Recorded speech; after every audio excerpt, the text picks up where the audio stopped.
January, which is right around the time when everyone starts losing interest in their New Year's resolutions. But if your resolution was to get organized, never fear, because today I have some ideas on how to dress up some plain looking storage containers into some really cute storage containers. So we're going to start with an oatmeal container, a photo box, and a kid's beach bucket, and I'm gonna go with a black, white, and gold theme, but of course you can use any color scheme that you want. These large oatmeal containers are so great because they hold so much stuff, and oatmeal is a really cheap and healthy breakfast, so if you're like me, you'll just collect a million of them. So I'm going to cover mine in black and white stripes. So I pulled out some black and white cardstock, and I just measured the height of the container onto one piece of black paper and cut it out. And then I did the same for a second piece of black paper so that they would fully cover the container. Now for this project, you're going to need a lot of double-sided tape.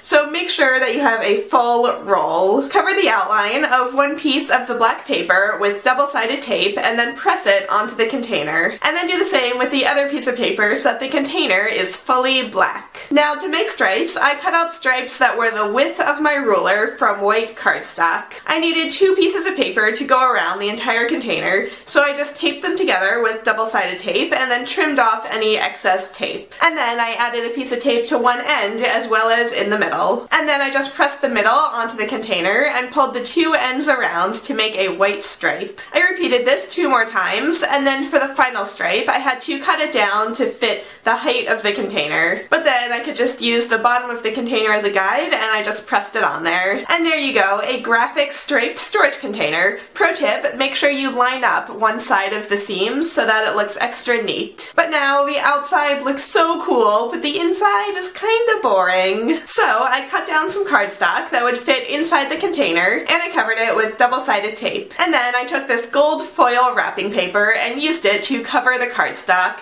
It's not perfect, but since it's only going in the inside of the container, that's fine. I taped the excess wrapping paper over the edge of the paper, and then I just rolled it up and put it inside the container. And now we have a storage container that's a graphic black and white pattern on the outside, and a shiny gold party on the inside. I'm going to use it to hold my washi tape, since my collection kind of outgrew the bucket I was using, and now it's a perfect fit. So now let's take a look at this black photo box, which was actually sent to my P.O. box by Kaya, as well as a bunch of other art supplies, so thank you so much, Kaya. I'm actually going to use this one to hold my tea bags, but I still want to go with the black and gold theme. So I took this glittery gold scrapbook paper and traced the box onto it and then cut it out. But since I was tracing the outside of the box, it's a little too big to fit inside, so I just kept trimming it down little by little until it fit inside perfectly. However, since I'm putting tea in the box, I don't really want to get glitter mixed in with my drink,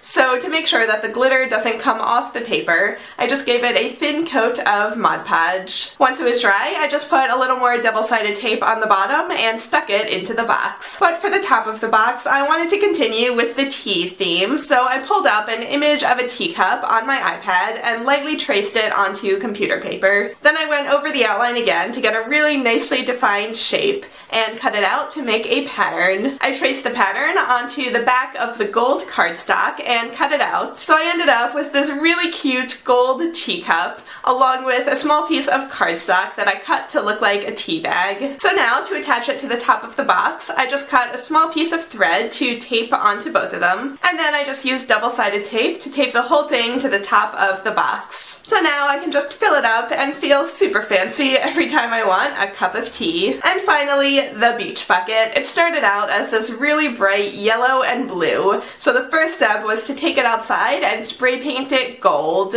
After that, I took some sticker paper, which you can get online or at any office supply store, and I used a paper punch to punch out a whole bunch of circles. And then, one by one, I just removed the backing and pressed them onto the bucket to make polka dots. And then to really make it pop, I painted the handle black back using acrylic paint. And once I let the paint dry overnight, I could just fill it up with all of my small rolls of ribbon. So I hope you guys liked this DIY idea on how to bring boring storage containers back to life with a brand new color scheme. Let me know in the comments which one was your favorite, or if you have any other ideas on ways you could decorate them. So thank you guys so much for watching HGTV Handmade. If you want to watch another organizing video, Marianne did a video recently about how to organize a vanity. There's so many good ideas in that video, so make sure to press like and subscribe, and I will see you all next week.